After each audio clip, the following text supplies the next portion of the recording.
I am not of the thinking that the media got us going at, trying to turn it into a racial issue.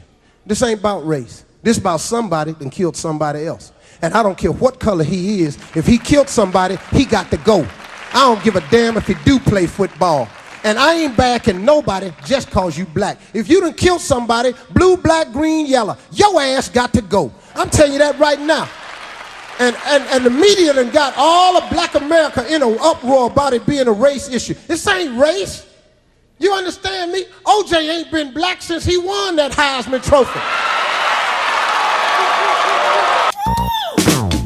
What's going on, everybody, and welcome to another episode of Tunji's podcast. I am your host, Tunji Taylor Lewis. Guys, I'm just going to get right into it because yesterday I did a little bit of a podcast episode with my friend Janessa on her podcast, Cup of Jen. Go check that out if you haven't already. And it got me really fired up. Like I have something that's just been on my mind for a while, and I said it to her for the first time, I believe, on her podcast, or maybe in the conversation afterwards. And this is a concept that I have in my head, that I've had in my head for a while, and I definitely believe it's true. And that's that. It's about the issue of diversity, in the workplace. It's a discussion that comes up a lot in the entertainment industry, having diversity in movies, TV shows, stuff like that. It's definitely happened in the workplace as well, like in the workplace, companies tend to, advertise that they prioritize the fact that they don't, they're not prejudiced in their hiring, and doesn't matter whether you're, your race or your sexual orientation or your religion, will hire everybody. Companies love to advertise this. And the way that a lot of companies and a lot of, executives in the entertainment industry kind of like to solve this problem of diversity is sort of by intentionally looking for diverse people, right? So companies will oftentimes, shout out to Cool Gabby who's liking my live right now. So companies will intentionally look for diverse people. So they'll intentionally look for women. They'll intentionally look for women of color. They'll intentionally look for black people and Latino people. They'll intentionally look for people of a different religion or a different sexual orientation. Like, they'll intentionally look for those people so that they can basically show everybody and make the claim that we're a diverse company. And even though that's, I guess you could say that's better than how things were before, where it was just white males all the time and then the sprinkle of diversity here and there. I don't think that's the right way of going about it. I think that it's much, much better to prioritize doing good work. And when you prioritize doing good work, that will naturally bring diversity.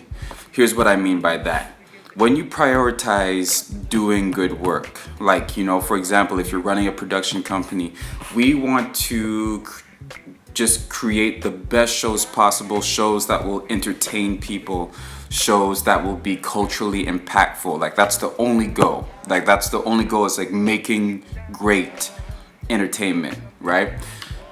When you're hiring people on, you're going to look for people who can do the best work and can produce the best results. You're not looking for certain qualifications. You're not looking for certain degrees. You're not looking for certain experience. You're not bringing people on because of certain connections. You're not doing any of that. It's just 100% how well can you do the task that we're asking you to do. And when you do that, I believe that will naturally bring on diversity because, for example, black people, we oftentimes, the classic saying, have to work twice as hard to get half the results. So that's what we do. We work twice as hard. And if you analyze our ability to do the job properly, then we will be, we'll be in a good position to be hired. I guess what I'm trying to say is it's more of an equal playing field. And and you're not looking for a certain look. And then and I believe like when you're going in it with that mindset, you'll hire all types of people. You'll hire white people. You'll hire everybody. You'll just but at the end of the day, that's not what it's about. It's about doing the best possible work. And at the end of the day, the thing that unites everybody in that workplace is not being the same type of person or being a whole different types of people that come together. The thing that will unite everybody will be the fact that we're all on a team. We're all equal because we all have our role. We all have our part to play. We all provide value within this system. Because I'll tell you right now, I've been a diversity hire before, whether it's with acting or whether it's in, the business corporate world. I've been a diversity hire before. I've been somebody who's been brought on because we need a black dude. And the thing about that is like, they bring you on basically just to make the claim that, hey, we have diversity here, but like within the actual process of creating or like producing your work, you can sort of sense that you're still not valued for like what you can provide to the project, right? You basically, sometimes they see you as like a checked box. Like, okay, we got the diversity box checked. Now what else? We need to get the gay guy or the gay girl so that we can check that box. You know what I'm saying? Like, that and for someone who is the diversity hire, that doesn't feel good because at the end of the day, you still don't feel valued, and you still and like what's worse for me is like when you're there, you can do more, you can provide more value than they're allowing you to do, but because you're the diversity hire, you know what I'm saying? It's not really about what value you can provide. It's just about checking the box, right? I like to use, sports is like just the best example for life, man. Because like sports is like the best example of what I'm talking about. It's just like if you're good, you're gonna get a bigger role. If you're not, you're gonna get benched or you're gonna get cut. There's stories from like back in the day, like football teams back in the 1950s, back in the 1960s, right, where white coaches and white general managers wouldn't want to put black players to play middle linebacker because middle linebacker was perceived as a position where you needed intelligence to do it properly, right? And of course, black people are stupid, black people are just athletic, so they never put us in the middle linebacker. And I believe it was like the coach of the Kansas City Chiefs who looked at this black player that he had and was just like, hey man, look, you guys can put your intelligent white boy in middle linebacker if you want to. This black dude that I have, y'all might not see him as intelligent, but like he's breaking up these offenses. Like he's doing his job. He's doing his job and he's doing his job well. So I'm going to put him there. And despite like the racism that was definitely rampant during that time, he made that decision. Why? It wasn't because he was like necessarily, I mean, I guess he was progressive, but it wasn't because he was intentionally going, I'm going to put a black guy in middle linebacker. It was because he went, this black dude is the best middle linebacker that I have at my disposal, so I'm going to put him there. And yeah, man, like I feel like if we just start, if everybody just starts hiring and like recruiting and collaborating with people based on their results, based on their actual production in real life, not just based on perception.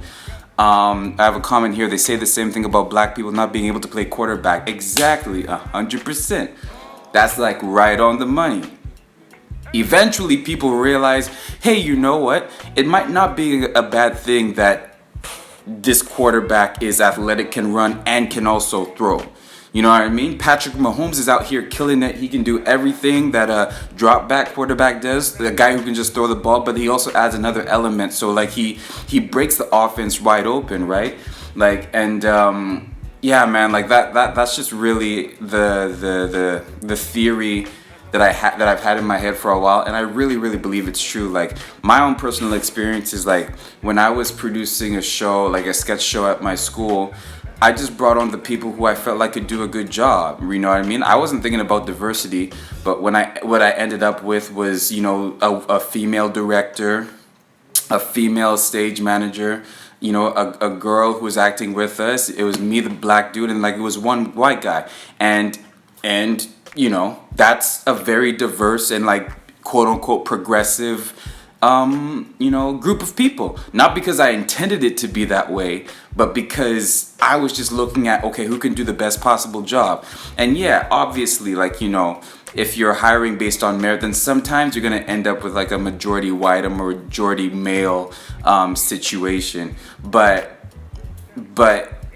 then there's other situations where there's gonna be like a majority black. Like I just believe that everything will like even itself out if we just start to prioritize the work that you can produce instead of who and what you are, no matter what end of the equation it is. Like if you're if you're a racist, pinhead who only wants to hire white people, or if you're a super progressive, a liberal who intentionally looks out for, a more diverse, workspace. I don't believe either of those are right. I think it should just be purely about who can produce the best results, who's the best at what they do.